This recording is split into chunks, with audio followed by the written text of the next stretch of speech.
If it's Wednesday, it's Hump Day Hangover.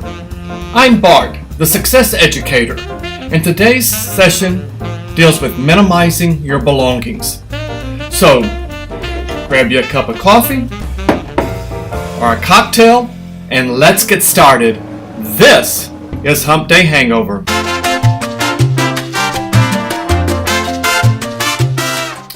Minimizing your belongings is quite an empowering concept. Basically, the less you own, the less you discover you need. And when this takes place, this is when you begin to open yourself up and make room to create unlimited possibilities. Now, this lesson, like all the ones on Hump Day Hangover, based on my best-selling book, My Moment to Succeed, out on Amazon.com, eBay.com. Just go to my website, successeducator.com, and you'll find a link there in which to purchase the book as well as other merchandise I have out there. Let's get back to minimizing your belongings. Here's what I want you to do. I want you to look around your house, take it one room at a time, and what do you see? Is everything in place, or is everything scattered? Or does it appear to be in place except for that one room or that one drawer or that one closet, and it's just in disarray? And then ask yourself, what can be put away? And also ask yourself as you go through these rooms, what did you forget you even had? Now, once you do that, I want you to go to your place of work, to your office, to your cubicle if you have one, and do the same thing. And really try to concentrate on what you need to minimize. And then take a real hard look at it and ask yourself, are these rooms, is the way you're living really a metaphor for where you currently are in your life? If you have a really messy room and the table is cluttered and junk is everywhere, is that a metaphor for trying to tell you that your life is a mess? On the other hand, if it's highly organized, if everything is in its place, everything is categorized, everything is in a file folder, everything is on a shelf, do you feel then as though you have total control of your life?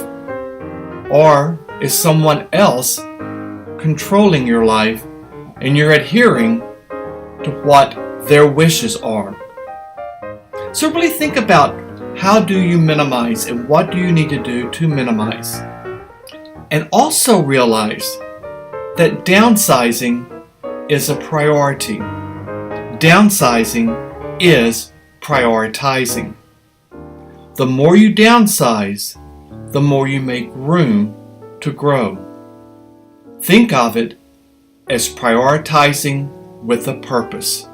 You're really looking to see what are those things that you really need. So here's a challenge for you. You've been told that you're going to relocate to an area where you are guaranteed success, you're guaranteed wealth, you're guaranteed happiness. Everyone that travels with you, those that are important to you, everyone is going to be wealthy, healthy, happy, and guaranteed success. You'll have no financial stress, and you're guaranteed that whatever you do is going to work out absolutely beautifully. But the task is, all you can do is take 2 pieces of luggage and a carry-on with you. That's it. You can't call back and have other things sent. You can't ship things ahead. All you can do is travel with 2 pieces of luggage and a carry-on. So what do you take?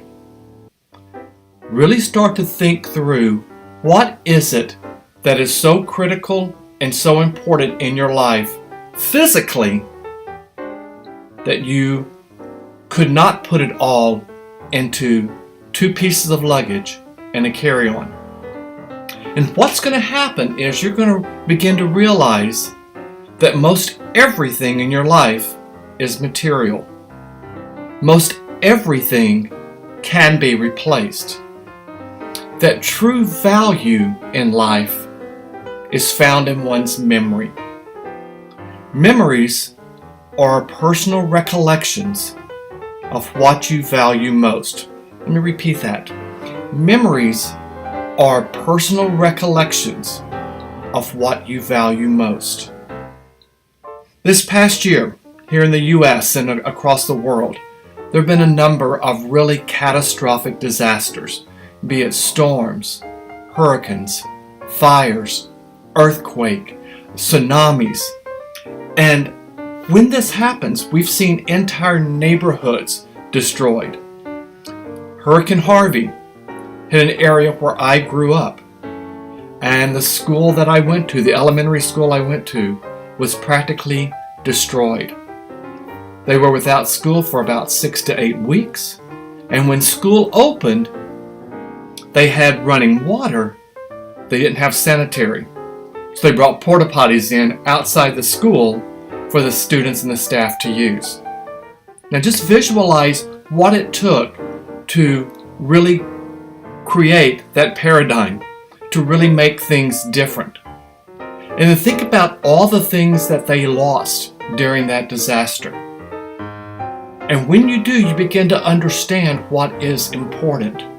And as people were interviewed, as with most any disaster, what is the one common thread, the one thing that most all of them say? It is that it could have been worse. They're thankful for what they have.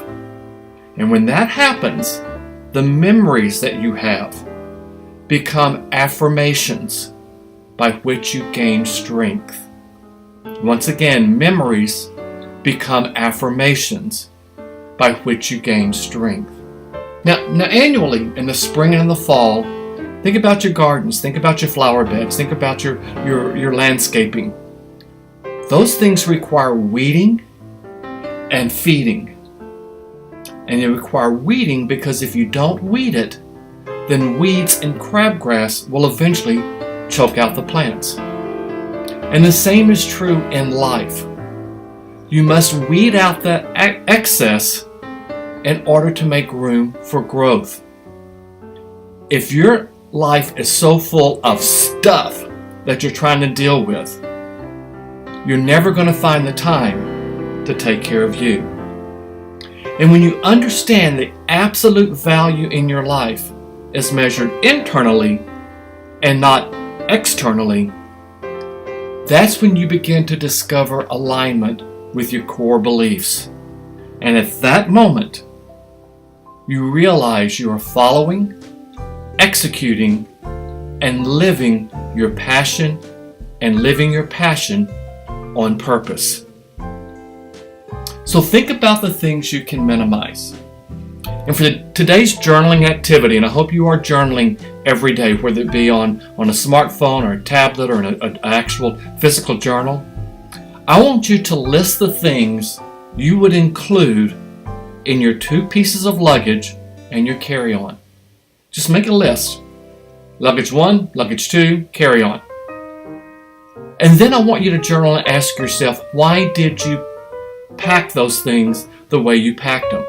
Why did you put the things in your carry-on you put in your carry-on? And does that really reflect a higher priority of what you value?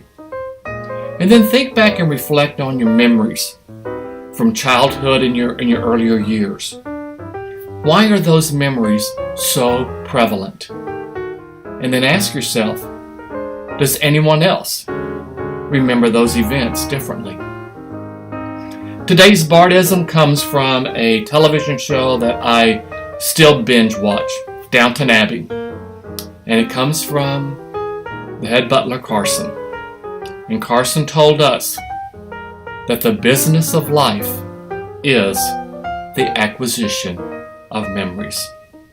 I'm Bart, the Success Educator. This has been our 5th segment. Today we talked about minimizing your belongings. Hit that subscribe button right below. Subscribe to this channel. Get my book at successeducator.com. You'll also see there all the icons to click on to follow me on social media. Invite your friends. Take a look around the Success Store. And I'll be back next week. This has been Hump Day Hangover.